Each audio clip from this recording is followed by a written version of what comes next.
बात ये है कि जो सरकार के खिलाफ जाएगा उसके खिलाफ जो है कानून और ईडी भी लगेगी, उसके खिलाफ सीबीआई भी लगेगी, उसके खिलाफ और भी कार्रवाई होगी, यूएपीए भी लग जाएगा। Bharatiya Janata party common civil code को नाफिज करना चाहती है, लेकिन उसको ये पता है कि आसानी से इसको नाफिज नहीं किया जा सकता, तो वो टुकड़ों टुकड़ों में इसको नाफिज कर रही है। अब वही योगी जी कहते हैं कि हमें मुसलमानों से प्यार है, मुसलमानों को हमसे प्यार है, क्योंकि 40-45 सीटें हार चुके हैं उत्तर प्रदेश में। ये भारतीय जनता पार्टी मौका परस्त पार्टी है। इसकी पॉलिसी जहां पर फ़ायदा होगा वो वहां पर वो बयान देगी। नमस्कार, आदाब, स्वागत है आप सभी का लाइव इंडिया न्यूज़ में। मैं हूं निशा आपके साथ। इस वक्त हमारे साथ मुस्लिम लीग के जॉइंट सेक्रेटरी मोहम्मद अतीक हमारे साथ हैं। आइए इनसे बात करते हैं। अतीक जी, बहुत बहुत शुक्रिया आपका हमारे चैनल में आने के लिए। आप बहुत बेबाक होकर के बात करते हैं उत्तर प्रदेश के जितने भी मदरसों की जो ये स्थिति है, इस पर आप क्या कहना चाहेंगे?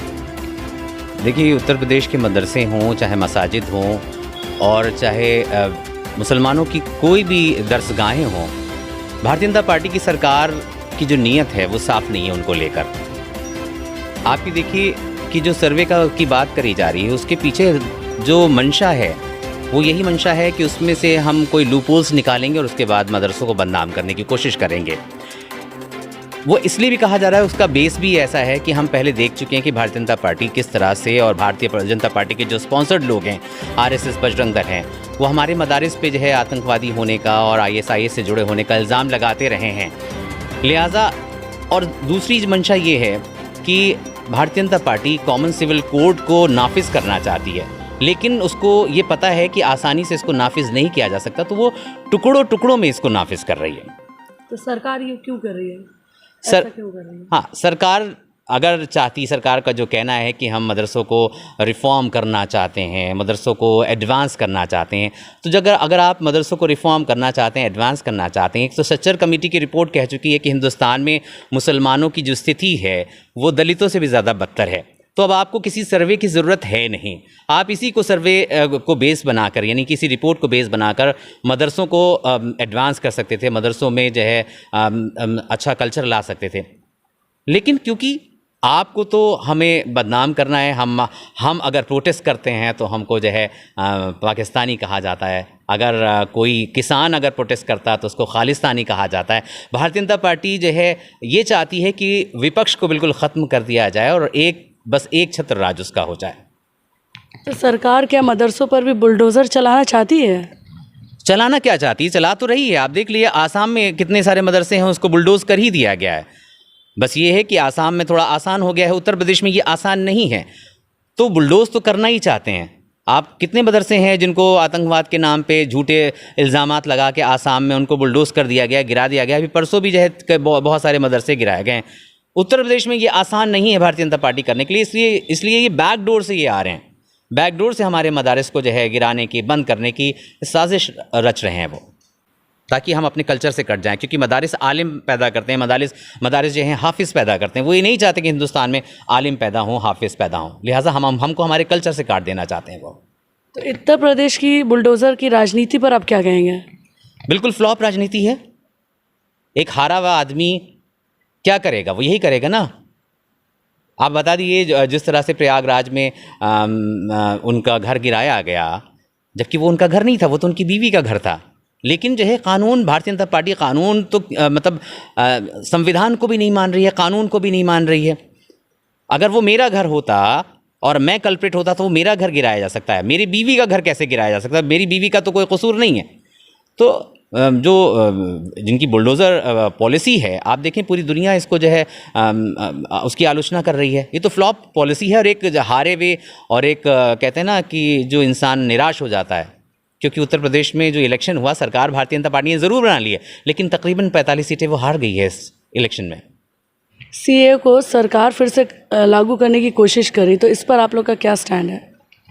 देखिए, जो सरकार का स्टैंड पहले था वही सरकार का स्टैंड अब भी है, और उस वक्त हमारा स्टैंड जो था वो आज भी हमारा स्टैंड भी वही है। ना सरकार पीछे हट रही है और ना हम पीछे हटेंगे। सरकार जिस शिद्दत से उसको लागू करने की कोशिश करेगी, उस शिद्दत से हम उसका विरोध करेंगे। पहले भी हम सुप्रीम कोर्ट गए थे इसके खिलाफ, हमारी पार्टी सुप्रीम कोर्ट गई थी। अब हम फिर से इसकी कानूनी लड़ाई लड़ेंगे, और ज़रूरत पड़ेगी तो हम सड़कों पे भी लड़ेंगे, क्योंकि ये हमारी नेशनल सिक्योरिटी का मामला है। अभी थोड़े दिनों पहले एक जनाब पकड़े गए हैं जिनको शरणार्थी यहाँ रखा गया था, पाकिस्तान से आए थे, उनको यहाँ की नागरिकता दी गई थी, लेकिन वो भारत के अंदर रह के पाकिस्तान के लिए वो जासूसी कर रहे थे। तो कहीं ना कहीं कैसे गवर्नमेंट जो है ये अश्योर करेगी पूरे आवाम को, पूरे विपक्ष को, हिंदुस्तान के लोगों को कि जो है हमारी सिक्योरिटी के से खिलवाड़ नहीं होगा। अगर हमारी सिक्योरिटी से खिलवाड़ होगा तो हम सरकार को छोड़ेंगे नहीं, सरकार को कोई भी गलत काम करने नहीं देंगे। हम कोर्ट जा रहे हैं, कोर्ट में भी हम इसकी लड़ाई लड़ेंगे, हम सड़कों पे भी लड़ाई लड़ेंगे, हम संसद में भी लड़ाई लड़ेंगे। हमारे 4 MP हैं, लोकसभा में 3 MP हैं, एक राज्यसभा में है। हम पार्लियामेंट में भी लड़ाई लड़ेंगे, हम सड़कों पे भी लड़ाई लड़ेंगे, हम विधानसभा में भी लड़ाई लड़ेंगे। केरल विधानसभा में हमारे तकरीबन 18 MLA हैं, हम वहाँ पर भी लड़ाई लड़ेंगे। सरकार को देश की सुरक्षा के लिए कोई भी गलत निर्णय लेने नहीं देंगे हम। सरकार अगर जिद पे अड़ी तो हम भी जिद पे अड़े हैं। ये मुस्लिम लीग का कदम इसलिए फ़ायदेमंद होगा कि मुस्लिम लीग इसलिए हिंदुस्तान के लिए ज़रूरी है कि केरल को 100% साक्षर बनाने में मुस्लिम लीग का बहुत बड़ा हाथ है, क्योंकि हमारी सरकार वहाँ थी और 100% लिटरेट हमने केरल को बनाया है। एजुकेशन मिनिस्ट्री हमारे पास थी वहाँ पर। लिहाजा आप ये देखें कि पूरी दुनिया कहती है और बहुत सारे जो है अब सरकार के भी लोग कहते हैं कि केरल का मॉडल पूरे हिंदुस्तान में लागू किया जाना चाहिए। तो मुस्लिम लीग को तो लोग तस्लीम ही कर रहे हैं। अगर हमारा एजुकेशन मॉड्यूल हमारा मॉडल जो है पूरे हिंदुस्तान में लागू करने की बात कर रहे हैं, तो मुझे लगता है कि मुस्लिम लीग की सबसे ज़्यादा सख्त ज़रूरत है। और आप ये देख लीजिए कि जब CA और NRC पे बात हुई, हमने जो है हम अदालत चले गए, सुप्रीम कोर्ट गए। जब हिंदुस्तान की सरकार पार्लियामेंट में लाने वाली थी, इसके लिए बिल लाने वाली थी, हमने तैयारी कर ली थी। हमें पता था, क्योंकि ये जो सो कॉल्ड सेकुलर दल हैं, समाजवादी पार्टी, कांग्रेस, ये सरकार के साथ खड़े थे। लोकसभा में सरकार को वोट कर रहे थे, ये राज्यसभा में नहीं कर रहे थे, वो बात अलग है। लेकिन मुझे लगता है कि बड़े अफसोस की बात है, सच सच होता है, झूठ झूठ होता है, चाहे लोकसभा में हो चाहे राज्यसभा में हो। गलत गलत है। आप कहते हैं कि इसको हम लोकसभा में सपोर्ट करेंगे, राज्यसभा में सपोर्ट नहीं करेंगे, ये तो मजाक है। तो लिहाजा हम राज्यसभा में भी हमने उसका विरोध किया, हमने लोकसभा में विरोध किया। हमारा स्टैंड क्लियर है कि हम हक की लड़ाई में, चाहे ये सदन हो वो सदन हो, हम गलत के साथ नहीं खड़े होंगे। सारे नियम और सारे कानून मुसलमानी के साथ होते हैं, तो ऐसा क्यों? इसमें कौन वीक पड़ रहा है? नहीं, ऐसी बात नहीं है। सारे नियम और कानून जो है मुसलमानों के लिए हैं। ये थोड़ा सा जो आपकी बात है, मुझे लगता है कि 75% सही भी है, लेकिन मुझे 25% में इसमें थोड़ा सा वो रहता है। आप ये देखिए कि कानून की बात जहाँ पर आती है, अभी करंट सिनेरियो में जो सरकार के खिलाफ बोलेगा वो जेल में जाएगा। तीस्ता सीतलवाड़ अगर बिल्किस बानो की बात उठाएंगी तो वो जेल में जाएंगी, वो मुसलमान नहीं है। संजीव भट्ट वो मुसलमान नहीं है। बात ये है कि जो सरकार के खिलाफ जाएगा उसके खिलाफ जो है कानून और ED भी लगेगी, उसके खिलाफ CBI भी लगेगी, उसके खिलाफ और भी कार्रवाई होगी, UAPA भी लग जाएगा। तो बात मुसलमान की नहीं है, रेशियो मुसलमानों का ज़्यादा है। लेकिन ये है कि जो सरकार के खिलाफ जाएगा, जो भारतीय जनता पार्टी से इत्तेफाक नहीं रखता उसकी पॉलिसियों से, उसको जेल में जाना पड़ेगा, उस पर कार्रवाई होगी। देखिए, जिस तरह से योगी जी आजकल पहले इलेक्शन से पहले उत्तर प्रदेश के इस पिछले इलेक्शन से पहले कब्रिस्तान शमशान पाकिस्तान कहा करते थे, मुसलमानों को भिजवाया करते थे। जो हमारे यहाँ 4 बच्चों की और 1 बच्चों की जो पॉलिसी लेकर आ रहे थे, परिवार नियोजन की जो बात कर रहे थे, और जो कहते थे कि कॉमन सिविल कोड ज़रूरी है, अब वही योगी जी कहते हैं कि हमें मुसलमानों से प्यार है, मुसलमानों को हमसे प्यार है, क्योंकि 40-45 सीटें हार चुके हैं उत्तर प्रदेश में। अब वही योगी जी कहते हैं कि मुसलमान जो है 4 शादियों का रजिस्ट्रेशन करा सकते हैं।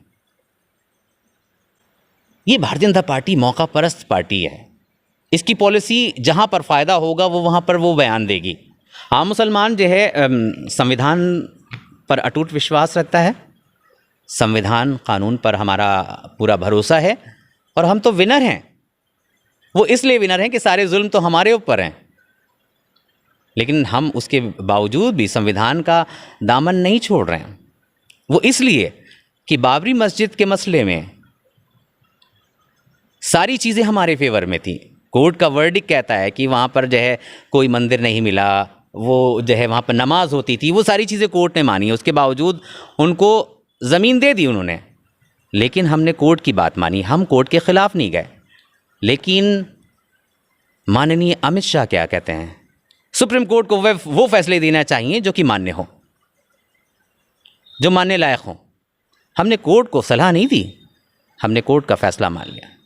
ये तो कोर्ट को सलाह भी देते हैं कि ऐसे फैसले दीजिए जो माने जा सकें। मतलब आप समझ सकते हैं इस बारे में इसका आशय क्या हो सकता है। जी बहुत बहुत शुक्रिया हमारे साथ जुड़े रहने के लिए। आपका बहुत बहुत शुक्रिया।